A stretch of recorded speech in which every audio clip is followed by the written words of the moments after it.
আমি এখন চলে এসেছি জঙ্গিপুর 12 নম্বর ওয়ার্ডে একটা পরিবারের অবস্থার কথা আপনাকে জানাবো।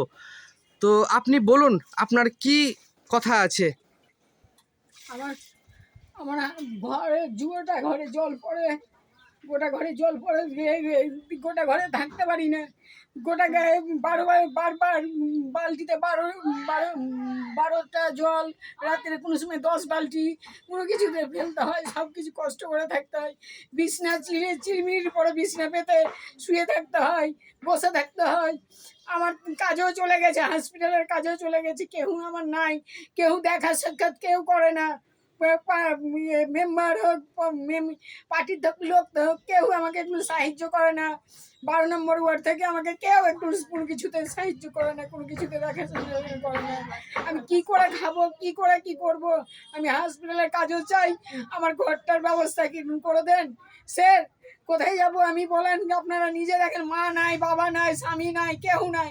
কে কোথায় গিয়েছে, হারিয়ে গিয়েছে, মা বাবা মরে গেছে, কেউ আমার পাত্তা, আমার কেউ নাই, আমার কাছে কে দাঁড়াবে, কেউ নাই, আমার ছেলে পর্যন্ত নাই, আমি কার কাছে যাব? তো দেখতে পাচ্ছেন আপনারা আমার আবেদন মুখ্যমন্ত্রীর কাছে, দেখতে পাচ্ছেন এত অসহায় পরিবারটা, তিনার কেউই নাই। তো আমার মুখ্যমন্ত্রীর কাছে আবেদন, সরকার থেকে কোনো রকম হেল্প পায় না, বার্ধক্য ভাতাও পায় না। তো সরকার যেন এই বিষয়ে তদন্ত করে দেখে। দেখতে পাচ্ছেন তার কতটা অসহায় এবং স্বামী নাই, তার ঘরের পরিস্থিতি দেখেন কতটা খারাপ। আপনাদেরকে দেখাচ্ছি আমি তাদের ঘরের পরিস্থিতিটা, আপনারা একটু দেখুন কি করে বাস করে। গোটা ঘরের জল, এই যে তার ঘুমানোর বেড, দেখতে পাচ্ছেন বেডে কেমন ত্রিপল টাঙানো আছে, এই ঘরের অবস্থাটা।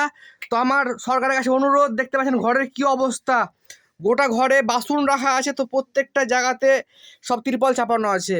তো খুবই অসহায়। ভিডিওটা বেশি বেশি শেয়ার, লাইক, কমেন্ট করে মুখ্যমন্ত্রীর কাছে পাঠানোর ব্যবস্থা করে দেন। আপনাদের কাছে রিকোয়েস্ট করছি যাতে পরিবারটা সাহায্য পায়। খুবই অসহায়। জঙ্গিপুর 12 নম্বর ওয়ার্ড থেকে ভিডিওটি করা হলো।